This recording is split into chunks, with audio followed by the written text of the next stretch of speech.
Good morning, afternoon, evening, and welcome to NerdTube. And it's time to talk about Paradise Season 1, Episode 7, The Day. Oh my And goodness. I have to say that this was the episode that kind of answered a lot of questions we had regarding the overall world that we're in right now, regardless of the plot regarding who killed the president, which I'm sure we'll get some answers to next week. But how Mm-hmm. did we get here? Here being the bunker, that was all answered today. But prior to this episode commencing, prior to the meat of this episode commencing, we get a little flashback scene of 1962, during the Mm-hmm. Cuban Missile Crisis. And I'm thinking to myself, what the fuck does this have to do with anything going on, further forward? But we do get an answer to that later on in this episode. But we do see initially a a general of sorts, somebody in the Air Force, I guess, who doesn't want another sort of like nuclear war potentially happening again in the future. And instead of maybe everyone shooting missiles at each other, he thinks to himself there must be a way to resolve this without missiles detonating, and that's what we come to a lot later in this episode. Before I talk about more about this episode, Winnie, how did you find this episode? Because it wasn't a conclusion to a continuation, sorry, of what happened last week. No, I kind of like it because it goes back into the flashback thing, and I kind of like that. Like we get some answers as to why we're here now, and I kind of think like now we know that she was telling the truth that his wife might be alive. We don't know if she's actually alive still, but we know that there's a good chance. So like we got some information on that. We got a lot of I think we got a lot of good information in this episode. It was a mixture of what happened during the course of all of this. It was a mixture of a natural catastrophe, which happened on Earth, which was going to affect the entire planet, and at the same time, other countries going to war with each other Mhm. to basically claim whatever left over, but at the same time by destroying it, but Yeah. with nukes. So it was a mixture of a natural disaster and nuclear missiles, which kind of caused all of what was happening So basically what during. happened was that there was in Antarctica, which is at the bottom of our planet, so to speak, there was a underground volcano that erupted, and when that happened, it caused tsunamis all over the world, right? Because it pushed all the water sort of all the way up the planet. It caused the glaciers to melt. It caused all kinds of crazy chaos. Yeah, Um, the heat of the volcano caused a lot of water to melt. It then created a tsunami in most of the southern hemisphere countries, are like done. Australia, New Zealand, Argentina, all these like Samoan islands and all of that. All of them got hit immediately, and you saw like there was nothing left of Australia. Like Australia Hmm. pretty much what got covered, and then you could just see we're seeing everything from the perspective of the White House. And I've seen these sort of stories before, like where you kind of seen the end of you almost feel like the end of the world's happening, and people are just helpless, and Hmm. and um. And it almost feels like a zombie apocalypse without the zombies. It feels like other films as well, like Independence Day, Day Hmm. After Day After Tomorrow, not Armageddon. What was the other one with Elijah Wood? I forgot the name of it. Oh, Contact. No, is Is it? that it? Or is that it? No, that was Oh, that was the other one. I like both of those. But yes, I know what you're talking about. Deep Deep Impact, maybe. Deep Impact. Yes, that's it. And that one caused a massive tidal wave with Mhm. the meteors, and that had a decent cast in it and stuff like that. All of these films, like I felt like were all merging into this episode, and you're just watching the president having to he's got the weight of the universe on his fucking shoulders, Mhm. having to deal with this crisis and whether how honest he should be and everything, and people are wondering what's going to happen, and and there's so many people in the White House, and a lot of them know that they're fucked. Mhm. They're not going to That go that with the was really president. messed up because they do Yeah, get to that point where they realize the thing has happened, so the cat's out of the bag, and everybody's like, well, crap, what do we do? Obviously, they're not going to let the president die, so I want to go with wherever the president's going to go. Yeah, But exactly. And anarchy starts to happen because of that. Like people are saying, "Fuck this," like he's not he's not above everyone else, and people want to live. Some people are accepting their fate as well at the same time, but not everybody wants to. Some people are kept in the dark, like that woman kept asking Xavier, my kids, I just need to help my kids. Give me some information, and yeah. Xavier can't give him shit, and he himself is too busy trying to contact his wife, Mm-hmm.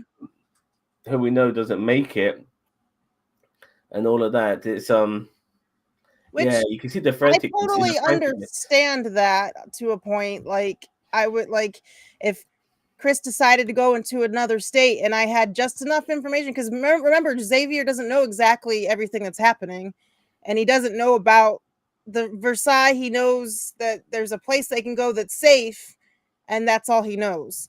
So he's trying to get his wife to come back, but he wasn't allowed to tell his wife. Like, if Chris was somewhere like that, I would be freaking out too. Like, it's human nature. There's a great scene with this one reporter. She was on top of this skyscraper, My heart and fell she's out of trying my to do the chest. and she's trying to do a report, and then the sound wave comes along, and it affects everything. Like it distorts her. Window glass is breaking, her nose is bleeding, and then next thing you know, behind her, you see this fucking huge wave, which is Yeah. taller than the building that she's on. And she was like 30 seconds before, I'm fine. I'm in a really tall building. It'll be fine. And then, Yeah. can you imagine just turning around and seeing a wave that is bigger than your head? And Like, the wave itself, yeah, like it's not just like a huge wave; it's the speed of that wave. Like the wave is like mm-hmm, coming like 600 miles per hour. mm-hmm. So like, if you're in the northern hemisphere countries, you gotta like move really fast, because before you know it, I mean, you still have maybe a few hours, but before you know it, it's caught up with you. Yeah, they Um, said when it started that Florida had 2 hours. So, take that as what you will. 2 hours is not a lot of time to do you're dead. anything. You Even need if you're on the in highest like ground. Montana, where it's like sort of higher elevation, you're still kind of screwed. Like, I don't. Yeah, An amazing thing to think about. and they're just seeing everything. You've seen the news reports, all these, all this shit that's happening, unfolding unfolding in front of them. Seeing country after country, people dying, and people panicking and everything. And there they are in the White House, just watching it unfold, not knowing what the fuck to go up to do. And you've always got that one weaselly politician trying to advise the president, lie to the people, and the president tends to be reasonably in these sort of films and shows tend to be a good person. And I do think James Marsden, even though his character has flaws, he's trying to do the right thing, Mm-hmm. and then eventually tells people what to do, like just flee and hide and elevate yourself and all of these sort of things. And but the reason why the government wanted to keep it stum is if people started panicking, it would make it harder, more difficult for themselves to Get evade to trouble. safety. Yeah. Yeah, exactly. I found it a bit weird that the bunker was in Colorado, which means they had to fly south. Mm-hmm. Things like that was bothering me regarding what was But happening. that's our deepest mountain, if you think about it. Like, we can't, like, nowhere in Appalachia has a mountain that you could like tunnel into like that to sustain So anybody. that's the mountainous region. There's nowhere like near Montana or Washington State or anything No, like there's that. mountains there, but it's not the same. It's not like that's the Rocky Mountains. That's where they make the best beer in America. Well, if you whatever, but that's it stays the coldest there. It stays the most shielded there. So that's why like lots of people think even the Denver airport has all that creepy conspiracy theory stuff. Well, people think that there are bunkers underneath it already to like save people from there because that's our most shielded spot. Okay. Yeah. Well. Once people start to realize that they're fucked, and even being in the White House doesn't mean shit anymore. Like you can see the rebellion, the anarchy, Mm-hmm. every man for themselves sort of mentality. Xavier predicted this, by the way, which is why he was starting to hand up machine guns to certain people. But he knew Mm-hmm. that people would start to be desperate, Yeah, and somewhere a few minutes into the episode, he was like, we have to be armed. And the guy's like, sir? And he was like, it's gonna be crazy. We need to be armed and we need to stick to our job. How did you feel about that poor other service guy who was like trying to be like, I want to go with you. Like, what's happening? I'm scared, you know. And Xavier was basically like, the blonde guy. yeah, Well, I knew he was going to die because we didn't see him in the other episodes. right. So this being a fact, I was just waiting for him to die. I was actually feeling more concerned for like the servers, like the caretaker, Yeah, and that the was cleaning the White and House. the chef who made the tea and all of that. Like Mm-hmm. like they were goners, man. Like and the caretaker, he was so like the janitor, he was so like oblivious to everything. He's still fucking cleaning tables and stuff while the whole world's ending. And I know. yeah, and He was there's the like, people president. are He can't. extra Yeah, distracted today. And I'm like, you don't, I know you hear the news of the big tidal wave coming. Like, really? He well, was as far as he's concerned, yeah, like even with pandemics and other things that have happened, the world, not just the country, but the world has always just come through. So as far as he's mm-hmm, concerned, this ain't shit. mm-hmm, Yeah, tidal wave, whatever, we'll be all right. You mm-hmm. know, not knowing that he's very likely um Yeah. Geodude escaped. Geodude? It's a thing on my chat. Sorry. No, fair enough, fair enough. Um, so yeah, yeah, like I said, I was focusing on that, looking at the certain members of the cabinet, like that woman who was desperate for a kid and stuff like that. I knew she Mm-hmm, was dead or she was going to be left behind, and all of that. So it was like wondering who's gonna join the president and who isn't. And the way they made it out with Xavier, like somehow he wasn't, like he looked, but he did. Obviously, he did. mm-hmm, But he was so desperate for his wife and stuff like that. He totally almost forgot about his own kids and mm-hmm. everything. That moment when he was talking to his wife when they were on Air Force One, Oh, you know, yeah, that was and like his performance there was fantastic. He's literally crying, I you know, know. and That's everything. why It's I just love Sterling K. Brown. Like, he really is a great actor. Like, you can say yeah, whatever you want about lots of people, but he is a great actor. it was it was superb. And just going back to the other people, like when that blonde Secret Service agent got shot, loved it because Mhm. obviously You needed I to was do wondering, that. Robinson, yeah, so, we'll go back to that a little bit. Robinson, they're all getting into the one of the helicopters to get to the other Air Force One, and that guy's, like, panicking and cry like, almost in tears, like, "Please, I wanna go with you, I wanna go with you," and Xavier's like, "No, you can't. You have to follow your orders. You can't." And then there's a brief moment where, like, because Xavier's sad about his wife and this whole thing is crazy and sad and all the things, has a moment of weakness where he's like feeling for this dude, and Robinson comes up and shoots him in the head. yeah. So And he then said he said there was room. There's room, which probably there was, mhm, but and not still, like he wasn't worthy.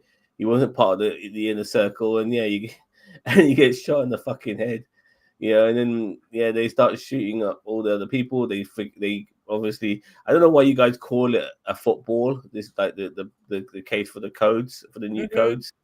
You call it a football. Do you know why? No, I don't know why, unfortunately. I don't know if that's the actual word for that, and I don't actually know if that's It's the exactly slang. No, I real. think it's the slang. I think it's the slang term, like Because maybe everything revolves around football in this damn country. fair enough, fair enough. But yeah, we're on Air Force One now, and the generals on another plane are telling the president, "Listen, mate, we're not gonna fucking make it." And you realize they don't make it because you don't see them in the previous episodes, so they're not gonna Mhm, they're not gonna make it, and they then tell the president, like, China and Russia, they're shooting nukes at each other. Like the world's fucking coming to an end, mhm. and these countries are so desperate to hold on to land that they're willing to destroy each other's land by shooting nukes at each other. Yeah, It's just absolutely bizarre. And so I mean, we're not shooting nukes now, but it's the same. It's the same damn thing. Syria's like down to rubble because of all that bullshit, you know. And I another get all. system. I don't mean to be an asshole, but like we want to protect our land, but we're gonna blow up all of our buildings and stuff. So like it doesn't make any sense. Yeah, it's a weird mindset. Um, like there's The businesses internet that there's, says that the nuclear it's called a nuclear football because there was a warplane called Dropkick back in the day in 1964 okay. during the Cuban Missile Crisis. So I don't know if that's true, but that's what the internet says. Drop kick. Yeah, I would call Mhm. it the nuclear wrestling or something like that. You know, that sounds Mhm. more appropriate than football. But fair enough. Okay, drop kick. I guess in your gridiron football. I guess. Yeah, fair enough. Yeah, we're fine. Thank you. We're just talking about the fantastic episode 7 of Paradise. But Hi, Mr. once System. once they're in the air, the president starts to see nukes now coming towards America. Like his plan Mhm. was never to fucking nuke anybody. Like he just Uh-huh. wanted to escape. That was his mindset. Whilst other countries are nuking each other, apparently I think Denmark got hit and shit like Yeah. that. Yeah, yeah, which is a Place, bit scary, places all over the foreshadowing. world. Yeah. You know, with the some of the foreshadowing from this, you know, considering, unfortunately, without getting too political, what your current president wants to do when it comes to Mhm. annexing some parts of the world, like your neighbors and again other parts of your hemisphere, it's a bit scary. You know, like with their beef with Denmark right now, but Denmark owns Greenland, and next thing you know, you watching this and fucking Denmark's getting nuked. Yeah, it's Mhm. like Jesus Christ. Yeah, yeah. It's a slow burn initially, but it does pick up, dude. You know, It's amazing. I would absolutely every time I tell anybody like you need to watch this, you need to watch From, you need to watch. There's a few shows that I'm like living on. The Bear. yeah, this is good stuff. I do recommend it. There's more to this show than meets the eye. Let's just say that. And you know, I don't want to spoil it too much because what we're talking about in episode 7 is massive spoilers, dude. Yeah, Yes. we're talking about episode 7 here, and you haven't watched the show. You know, we're giving away so much right now. Uh-huh. Yeah, so So just be aware of that. But yes. So yeah, we're on the plane and he has this briefcase with the nuclear codes, but he also mentions that there's a red button and a blue button, that same old yeah, adage. And the the red red and blue button pill. is Yeah, bombs, the blue button just is able to E- disable all of the bombs or as much as he can. EMP. It's an Uh-huh. EMP which will set the world back hundreds of years. You know, because it was obviously We put. don't have internet now, we don't have basic communication now, we don't have, you know. Yeah, but it would stop people from getting blown to smithereens. You Mhm. know, and so that's the, and he doesn't. You know, he takes such a long time to make his mind up. I don't even. The funny thing is, you don't even see him make his mind up, but you do notice that he takes so long that some nukes actually do land. Mhm. He doesn't stop them all, but I think he might eventually. I don't know if it was off screen, if we do see it next week or whatever. I think he finally decides, you know what, fuck it, I'm going to go with the blue pill option, you know, with the Mhm. blue option, which is the option that we saw come into fruition from the very beginning of this Uh-huh. episode when we saw that general deciding in 1962 to find an alternative way to nukes. And his alternative way to nukes was to stop nukes from being deployed in the first place, Mhm. which was brilliant. I'm so glad that we got an answer to that. Yes. You know, because but I almost forgot that moment had happened once we were deep into this episode. But even so while we're on the plane and he's making that decision whether to push the which button, Sinatra's in there. He had her come with him for some reason. And I don't know if it's cuz she's a scientist and she might know stuff. I don't know. But Does she not walk ultimately in on him? Does she not walk in on him? I think he had her come with her. Okay. Um because he was explaining this to her and I think he needed an opinion. Um and she didn't want him to do it. She wanted the nukes to just rain everywhere. And this is what I like. I think this was the president's last actual decision he could make as being president before they went into the shelter because the shelter, you know, she's really pulling the strings. So, Yeah, exactly. she's weird because she does show vulnerability. She knows she can't outmuscle these guys, and she does try to outsmart them. But there was a good moment with the president when he brings in one of his Secret Service guys and says, "Okay, if she doesn't leave the room, shoot her," because he Mm-hmm. knows she's trying to talk him out of it, and he's more inclined to want to do it than not want to do it Mm-hmm. regarding the blue option. Mm-hmm. And And that's why I I'm not think sure. he made the Yeah. blue option. That's when I think he made it. Because that's when he said that, because he knew she would try and stop him. Well, once again, we don't see him do it. That's the Right. thing. I do. He didn't. We don't see him actually do it, but I gather he done it. You know, Mm-hmm. he didn't let all the nukes go. From what I heard or from Mm-hmm. was mentioned, like some parts of the world didn't get hit. Like I think Atlanta was just about saved Mm-hmm. and stuff like that. Which is where To his where, wife, Xavier's yeah, wife, was.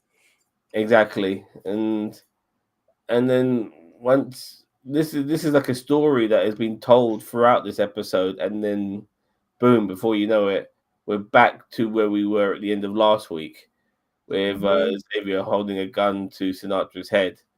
But kind of Sinatra's got some of the cards now, and she does play a recording of Xavier's wife in Atlanta. Mm-hmm. Was that a recording device? I couldn't really tell. Or was that like a walkie-talkie where she could get radio signal from outside? It looked like an advanced sort of recording device of sorts, Mm-hmm. something something that kind of resembles a recording device, but at the same time doesn't, which gives it its sort of unique look. Mm-hmm. Um, but that Xavier is now all over the fucking place, yeah, because this episode made you really realize what his wife meant to him. Yes, Like he almost like forgot about his kids. His wife meant so that much to much. him. You know what I It's mean? almost like I can make more Yeah, kids. I want my yeah, wife. Like yeah. as Yeah, crappy as exactly. that is. Well, he Um. always knew his kids were safe. I think this is what being in Mm-hmm. Air Force One. But at the Yes, same time, he forgot to realize that yeah, even though my kids are safe, they they need still need a parent. one You know what I parent. mean? Yes. Yeah, exactly. So he kind of lost track on that. But regardless, he loves his wife, gives a damn about his wife. That's his Achilles heel. Mm-hmm. And then he mentions the fact that yeah, try to contact your daughter. So he contacts his mate who was supposed to be looking after his daughter, and his daughter's not there. Mm-hmm. And Because his this is daughter where I did would, that screwy thing and ran off, which I get. That's helped set up the plot for next week's episode.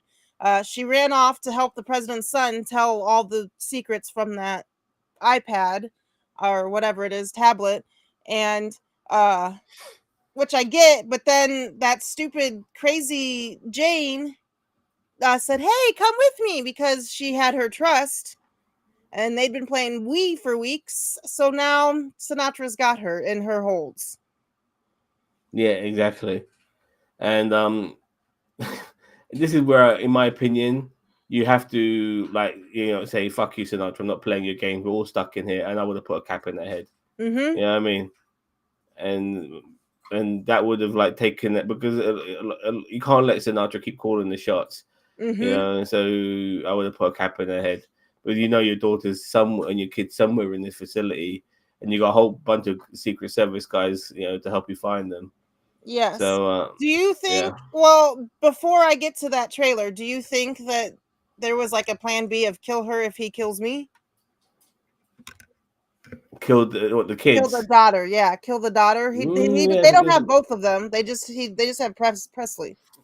that's a possibility actually. I've never thought of that. So maybe that's why he's kept her alive. So sorry, my bird just done a poo. No, that's But funny. yes, I just saw all of them fly around. yeah.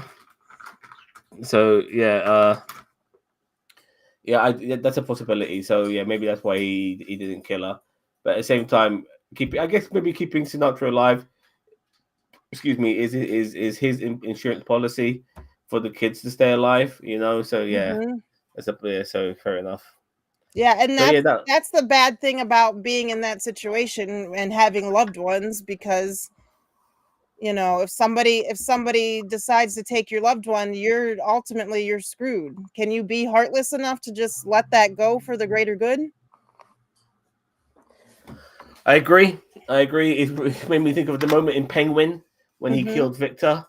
Because he doesn't need a weakness and all of Mhm. that. So yeah, and now I guess you needed an episode like this because with the previous week's episode feeling like a culmination, and then having two more episodes after that, I think that would have strung that culmination too long. So I understand why they put an episode like this, a flash. This was like the most flashback of flashback episodes. It was Mhm. flashback pretty much from the fucking beginning, you know. And so now next week it is going to come to. We are going to culminate, and we already know there's going to be a season two. Mhm. Yeah. Yep. So season two, in my opinion, I do think Xavier's going to get his children back. I think Sinatra's going to die, and probably that Jane is the name of that girl. Yes.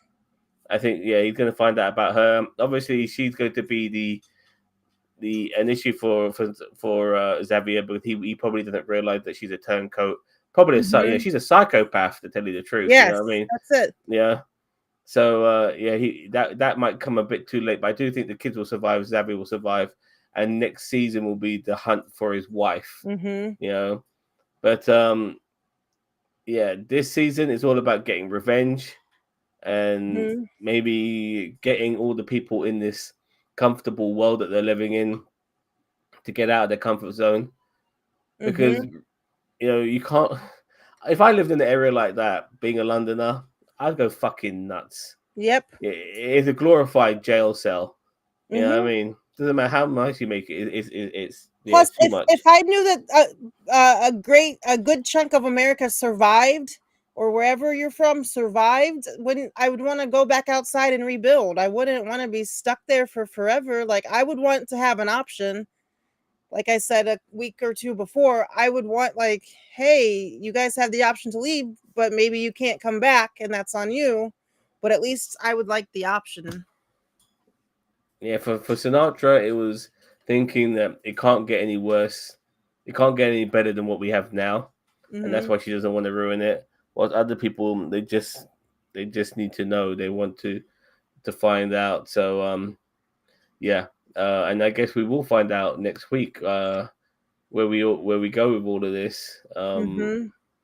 So I'm very My much looking favorite forward part to of it. the trailer for next week was Sinatra saying, "I don't know what to do about his daughter," because obviously that's her vulnerability again. She has a daughter that's around the same age or a little older, and she doesn't really actually want to kill her, but she Well, is like torn.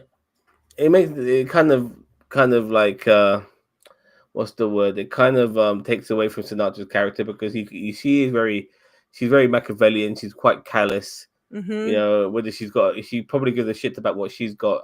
I'm surprised she gives a shit about what anybody else got.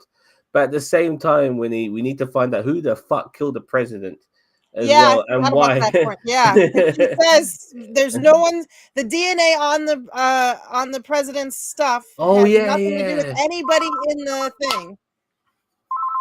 So no one Yeah. that lives in the compound or whatever you want to call that match that DNA. So somebody's in there that she doesn't know about. So who is that? Are they gonna whose side are they gonna be on in all of this? So they're saying an outsider was the person who killed. Uh-huh. That's How what the at the fuck does it? very end. How the hell does an outsider get in a facility like theirs? You No know, idea. It could have um, been anybody. It could have been somebody who survived that still lives in that area that's probably overall okay. Like that area is probably overall okay, and so they know about it, and so they're telling their people. Because if you remember on her recording device from hearing out all the people in the world, they were like saying go to. Some people said go I'm to sorry. California. I'm sorry, Winnie. One sec. That's okay.